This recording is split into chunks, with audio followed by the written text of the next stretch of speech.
natin ngayon ang nag-iisang Miss. Invite Tasha. Hindi, Tasha. So, ano bang ginagawa din dito ngayon?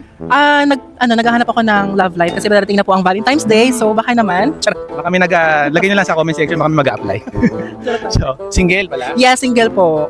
Baka may kamukha ka. Sino ba yung Hindi ko rin alam eh. Actually, nasa dahig siya ngayon.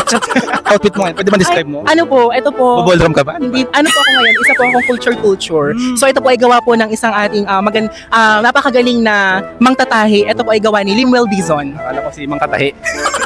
Sino yung pinaka daddy vibes para sa'yo? Daddy Hanks, ganyan. Baka gano'n. For me, nakita ko na kasi person si Ding Dong Dantes. Sobrang fresh siya sa person na. Fresh? Tsaka bagay Baka kami. tinikman mo. Hindi naman ang fresh siya sa person. Nakita na kami sa person po. So parang mas bagay kami ni Ding Dong Kayo? Dantes. Kasi kamukha ko si Marian eh. Ay, Sometimes. Patay ka, Marian. Ay, tumatsa. Yung look niya kasi, alam mo yun, parang daddy na malinis. Malinis. Yung gupit, yung stand, tapos the way siyang mag-explain, parang nakakaano, daddy, love you. Ganun. Charot. Baka nalalambot agad. Yung bicep ba? Gusto mo yung Nakita ko bicep? siya, nanginig ako, gumanon ako.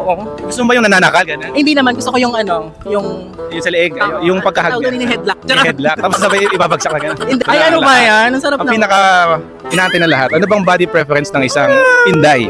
Actually, ayoko ng sobrang OA na mamasel, ayoko na masyadong ma-abs. Gusto ko yung medyo big boy siya, na may laman, na medyo may konting abs lang. Alam mo yun, yung parang nag-workout pa rin siya. Nag-workout. Yung parang ang healthy ng katawan niya, yung bubuhatin niya ako, itatapon niya ako. Yan, kasi mababalibag ka tapos hindi ka naman. Tapos bubugbugin niya ako. Gusto ko yung mga Baka sa zoo ka ba idadalhin? Ano? Hindi.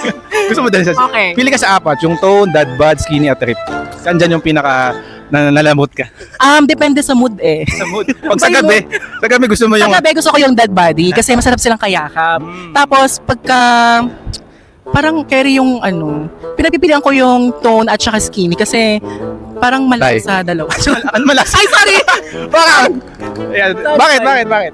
Parang maganda sila ipang public. Like, kunyari mag-walk-walk kayo, ganyan. So, maganda mag-holding hands. Baka ka pa ba ma-holding hands sa public? Tsaka, ayoko kasi dapat maganda yung hold. Siyempre, dapat pinagmamalaki ka ng lalaki, hindi pinakahiya ka, diba? Dapat ganun. Gusto mo ipopost sa social media ganyan? Hindi naman ganun. Parang, okay lang naman na makita siya na may mahal-mahalan kang trans kasi, diba, love is love.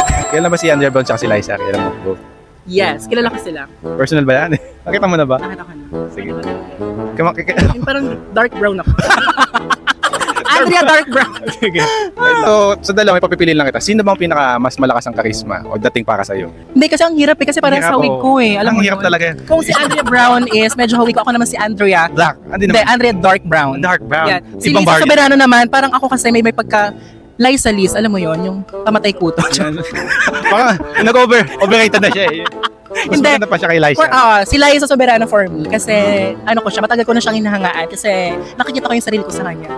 Yes. Ano ba yung pinaka meron sa kay Liza na meron ka din? Napakagaling niyang actress, model, and at the same time international siya. Parang sa'yo talaga inukit yung mukha. Yes, para bang ginaya niya Liza, ako. yeah. Yes. So si Liza talaga? Yes. Liza. So ugali, ano bang gusto mo sa ugali ni Liza? Sobrang bait, humble, and at the same time, ano ba yung at the same time? Charot.